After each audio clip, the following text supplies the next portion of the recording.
What's up, Tricology family, and welcome back to another episode of the Tricology News Talk. Today, we got some more update news and announcements for you guys. So, let's get on to it with today's episode show. So, Turning Red set a Disney Plus opening view record. Now, before we get into to the article today, let me do a quick movie review on Turning Red. I saw the movie and it was absolutely awesome. It was another home run for Pixar. My only thing is that it was so good that it should have had at least a 30-day run in the theatrical in the movies in the theaters. Now I understand we're still in the pandemic situation. It's still getting better or worse. I don't know how you can say it, because some countries or some states are not doing too great, and I kind of can't understand that. But it should have had at least a 30-day theatrical window. You know, let it sit out for 30 days, and after that 30 days, put it on Disney Plus, because that's what Encanto did. It was released for 30 days, then it went on to Disney Plus, and it still had the same success. So. Now I understand for the last Pixar movies like Awkward, Soul, and Luca went to Disney Plus, and they now by the time then it was in theaters, but not in the United States. It was in theaters for some countries that didn't have Disney Plus at the time, so it had a little success in the theaters or wherever country it was at. But it still achieved a lot of records on Disney Plus. But now Turning Red has upped the ante on that record. So, and the movie was the movie was really good. It had that not only a Pixar animation film vibe to it, but it also had that 90s cartoon mixed with a little anime flavor into it. And speaking of the anime, it was so good. It reminded me of Sailor Moon and Romana and a Half. That's how good it was, as far as the anime animation in this movie. It was so good. It reminds me of that, and it had a lot of culture into it, that Asian culture into it. And also, the setting was in Toronto, so I'm glad it had a lot of a good reputation in the movie. So it was a really great to see there. The story, the humor behind the movie, the performances, and the use of culture was really good. And so the story is about a 13-year-old girl, Chinese Canadian student, who transformed into a giant red panda when she feels a little strong emotions. So, behind the giant red panda story, like I'm not gonna get too much into the spoilers. So her family has a history of that. So it's kind of like a giant curse, if you want to put it that way. So it was kind of like a curse. So if you guys watch the movie, you kind of understand what I'm going with that. So it was the movie also had a lot of inspirations from the director's experience in Toronto. And speaking of that, as this is Pixar's 25th feature film, but it was the first to have a solo woman director to direct this movie, and the second to feature an Asian lead character after Up in 2009. So there are a lot of notes here to look at. So again, this is a really good family Pixar movie to watch. I give this one an A+. So I recommend you guys go check it out. Now, let's get into the article. So this is from Screen Rant Report. Nearly a week after the film first premiered, Disney has revealed that Turning Red has broken the Disney Plus global viewership opening record. The streaming platform determines this record based on a total number of hours watched in the first 3 days. The reveal that Turning Red has broken Disney Plus global viewership opening record should come as exciting news for those who fell in love with Pixar's latest, but also may not come to many as surprise. While The Batman continues to dominate the box office in 2 weeks after its release in theaters, theaters have been devalued for any family-friendly film movies since the new year kicked off, the closest being to Channing Tatum's Dog. So, I kind of understand where they're going at with the family films, going to just straight to streaming, because they don't want their kids in the theater, and we still in this pandemic situation. Like, again, I kind of understand where they're going here, but like I said before, it should have had at least 30-day the theatrical run in the theater. But that's just my opinion. But again, I kind of understand from the other side. But it's great to see Turning Red doing a lot of great numbers on Disney Plus. And speaking of the Batman, Matt Reeves' Batman is close to crossing the $500 million mark, and this is from comicbook.com. The Batman is already on his way to catching up to Batman v Superman: Dawn of Justice and Joker, but it has already surpassed Batman Begins and the Tim Burton and Joy Sciamma films, adjusted that is. It seems entirely reasonable that the Batman will go on to outgross the likes of Man of Steel, Aquaman, and Suicide Squad at the demanded box office as well. The real challenge will be if it can catch to 2017's Wonder Woman that brought in a massive $412 million in the US alone. The two movies that the Batman will have trouble catching, however, are The Dark Knight and The Dark Knight Rises. We brought in to $538.7 million and $408 million at the domestic box office, respectively. So we still got a couple of days before it reaches their HBO Max release date. So we'll have to wait and see how much money they're gonna make in the box office. I'm pretty sure they're gonna make the billion. I'm pretty sure they're gonna make it, but we'll see how that happens in the coming weeks. Daredevil is rebooting and is coming to Disney Plus.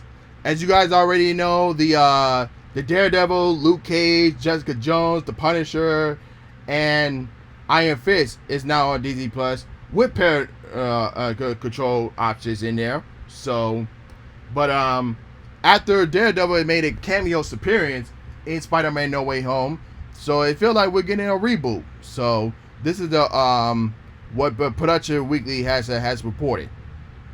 A trustworthy industry publication dedicated to the film and series, they are about to begin production.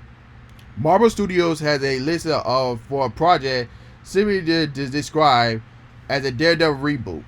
The entity is filled alongside a panel of projects already confirmed to be in development, including Deadpool 2, Madam Web, Kraven the Hunter, and DC ECU's movie Blue Beetle. There is no word yet on what fans can expect to see the Devils of Hell's Kitchen return to the MCU. So I can't wait to see what's gonna happen. I'm definitely looking forward to it. And but my question is, if Daredevil game reboot, what about the other ones? Luke Cage, Jessica Jones, Iron Fist, and The Punisher. I don't know. We'll just have to wait and see what's gonna happen from there. Netflix is gonna start charging extra fees for sharing your password. This is what Variety has reported. We have always made it easy for people who live together to share their Netflix account with features like separate profiles and multiple streams in our standard and premium plus plus premium plans. Long wrote in a blog post about the tests. While these has been a hugely popular, they have also created some confusion about when and how Netflix can be shared. As a result, accounts are being shared between households, impacting our ability to invest in great new TV and films for our members. With the added extra member feature, members within the Netflix standard and premium plans will be able to add a summary accounts up to 2 people that don't live with, each with their own profile, personalized recommendations, login, and password for less than a cost with separate Netflix plan. I don't know what's gonna happen between them, but I think we need to start checking our see who actually needs it or not.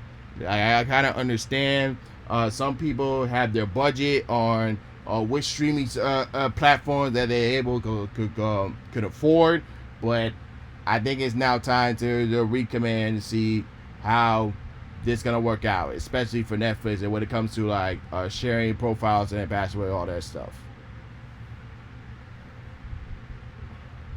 Star Wars Andor may be coming sooner, much sooner than expected, and this is what the Direct has reported.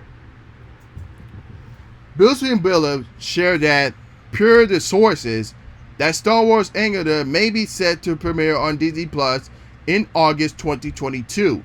There will be the next big project to the stream on Disney Plus following Marvel Studios' Ms. Marvel will debut on June 8th. Of note of that, Andor Season 2 is also beginning production in the fall. If the series follows a similar production pattern to the projects in the Mandoverse, Lucasfilm may be setting Andor up for an annual August release for the next several years. Reporting indicate that the series will be a 3 seasons through the no use of the volume and the project. Premium is this set and costumes can be solidified, cutting down the amount of pre-production and needed ending.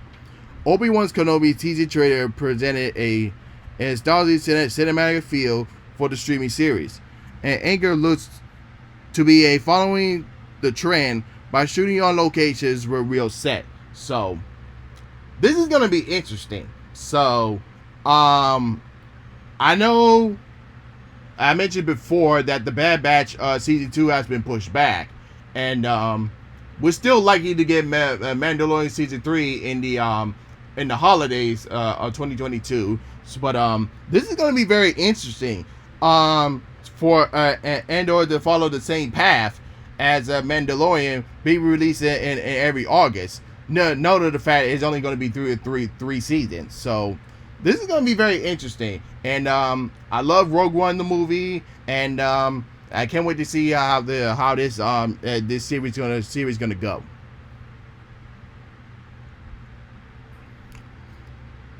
A Play-Doh. Yes, you remember that little gooey stuff that y'all used to play in elementary? Well, a Play-Doh movie is coming from Crazy Rich Asians director.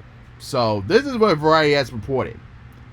The latest toy-related movie news, Play-Doh, is being molded into an animated feature film from E1 and Hebrew. The perspective picture will be written by Oscar-nominated screenwriter Emily V. Gordon and John M. Hewing producing, with a potential to direct. The team is looking forward to bringing the audience a mobile platinum iconic cine story about the importance of imagination.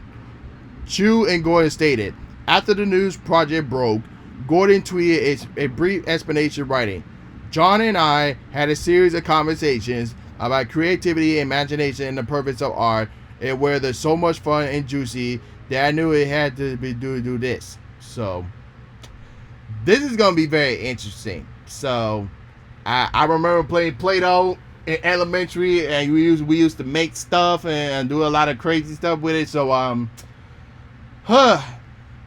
this is gonna take me back when watching this project. Oh my god! So I can't wait to hear more details about it. But I highly doubt that. Well, I don't want to go too far ahead. I don't know what's going to be about, and I don't know who's going to be voicing it about, but we'll see how that goes. Scream 6 gets greenlit for 2023 release. Wow, so early. And this is what Deadline has reported. Paramount has dated Spyglass Media's Scream sequel, which is Scream 6, for March 31st, 2023, and its untitled Bob Marley movie starring Kingsley Benadir as the reggae legend for January 12, 2024. The reboot of Scream, which opened over MLK weekend, has taken in 140 million plus at the global box office. Paramount and Spyglass promotively greenlit a sequel for the whole creative gang, returning including directors Matt Bentley Open and Tyler Green, Jamie Van Bell, and Glass Butcher co-writing the screenplay, and Project X Entertainment, Vauban, Paul Nin, and William producing with Kevin Williamson and Chad River executive producing. King Richards Hellman, Brenda Marcus Green is directing the Bob Marley movie, with Ziggy Marley, Rita Marley, and Zelda Marley producing on behalf of the 12th Gone. Robert Tennessee is also producing, and screenplay by Zine Bailey, Frank E. Flowers, and Tony Winter. So this is going to be very interesting. Now, Scream 5 was open, like they mentioned before, was open on MLK weekend. Now the next one is going to be opening on spring break week, or after spring break, wherever spring break is going to be on next year. So this is going to be very interesting. So I don't know how the box office is going to be for next year's Scream. If it's going to top over for what Scream 5 did this year. I don't know how it's going to be. So you also look the fact to see what other popular movies could be opening on Scream 6 or opening week. So that's the question. That's another question there. But we'll have to wait and see how it's gonna be, and we get more updates on not only the Scream 6 but the upcoming Bob Marley movie. Samuel L. Jackson is shooting Secret Invasion, The Marvels, and Ant-Man 3 all at the same time. So this kind of confirms what his next appearance as Nick Fury is going to be. So I'm very excited for that. But this is what coming soon reporter has reported. Well, it's kind of strange when someone tells you that they're going to give you a 9-picture deal, said Jackson. You go, how long I am going to stay alive and make 9 pictures, because it used to take a while to make a movie. It still kind of does, but people make 2 or 3 of them at a time. In the Marvel universe, it's crazy. Jackson went on to talk about the production schedule of many Marvel Studios' upcoming films, including how he is recently in London and filming these 3 projects: Ant-Man 3, which is called Ant-Man and the Wasp, Quantumania, The Marvels, and Disney Plus Secret Invasion, all at the same time. When I was in London just now, said Jackson, it was Ant-Man and the Wasp and Quantumania, and the Marvels was happening, and we are getting ready to do the Secret Invasion. So it's like 3 Marvel movies on one lot. It's kind of running around from place to place. So for every filmmaker out there and everyone who want to get to the movie industry, now you know how it is to try to shoot multiple movies at the same time, especially if it could concern a particular for a franchise and everything. So you kind of know what's going on between them. But I'm loving it seeing my man Samuel Jackson do his thing, and so we can now kind of know what's his next next appearance as Nick Fury is going to be. So I can't wait for these next Marvel projects. The Boys is getting greenlit for season 4, says Carl Urban, and this is what Comic Book Reader has reported. It seems that The Boys are officially returning for a 4th season, while Prime Video hasn't given any word about what fans can expect at the upcoming season 3. Actor Carl Urban has confirmed that he is not done filming on the series yet. I'm shooting The Boys through the end of the year. The actor told Variety SXSW Studios this past weekend. Before now, the fans of the series only had reports claiming that The Boys were renewing by Prime Video months ahead of season 3's release. So I'm loving the Boys on Prime Video. So let's continue on to make more. So I'm upset about that. So HBO Max and Disney and Discovery Plus will be emerging into one streaming service. So we already kind of knew that. I kind of explained that to y'all in previous episode, but we got more news covering that. So Discovery, which is about to become Warner Brothers Discovery within the next month, when its merger with AT&T's Warner Media closes, has confirmed its plans to combine its current streaming services, Discovery Plus and Warner Media's HBO Max, into one service, rather than offer 2 platforms as a bundle. Discovery CFO Gunnar Fields, who also served as the CFO of the new combined Warner Brothers Discovery, said Monday during the Deutsche Bank's 30th annual Media, Internet, and Telecom conference that Discovery is making preparations to combine the 2 streamers, making the first time that the company is actually revealed its post-merger strategy for Discovery Plus and HBO Max, amid the speculating that could remain solo platforms with bundling options, but before they are combined. Winterfield said their first step into it in agreeing that will be some form of bundling, while the new company figures out the best way to merge the 2 platforms. So I would say do the bundling first, so that way we can have HBO Max and Discovery Plus in one thing, and then try to figure out how you're gonna merge the thing. Because one thing you got to figure out the content that we're gonna have, and trust me, it's gonna be a lot of content when the 2 streaming services combined together, and also the pricing. That's what we got to figure out here. Those are 2 things: the content and the pricing. So that's what we got to look out for. Darth Maul was cut from the Obi-Wan series in the rewrites. This is what Screen Rant has reported. According to a new report from THR, Darth Maul will not be appearing in the Obi-Wan Kenobi series, even though we heard the Phantom Menace music sound in the teaser trailer.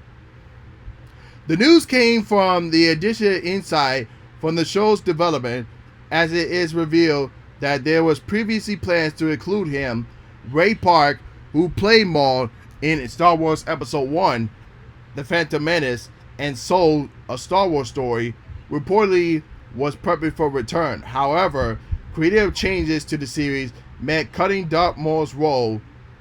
Lucasfilm representative denied any plans to include Maul in any version of Obi-Wan Kenobi, but THR sources state otherwise.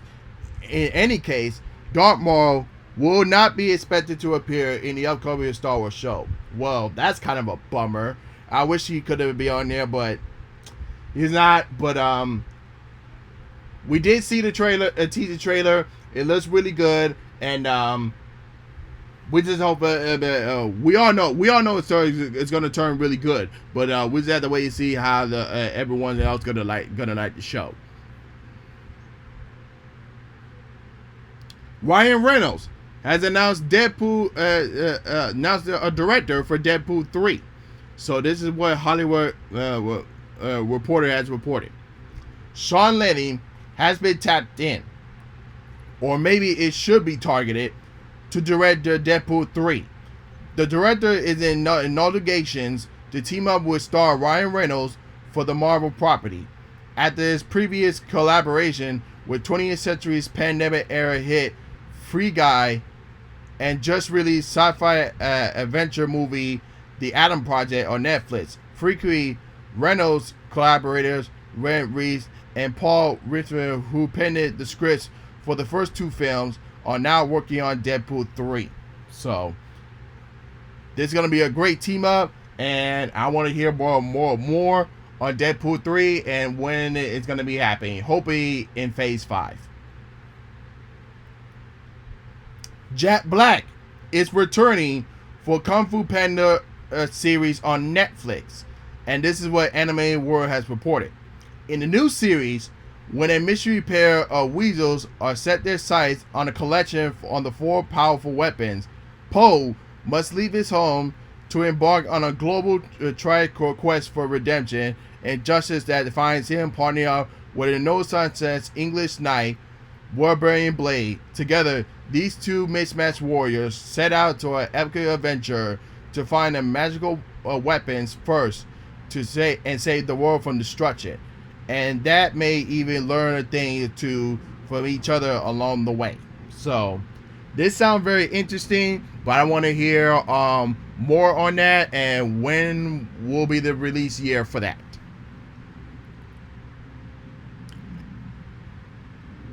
Amazon completed its acquisition for MGM Studios, and this is what Variety has reported.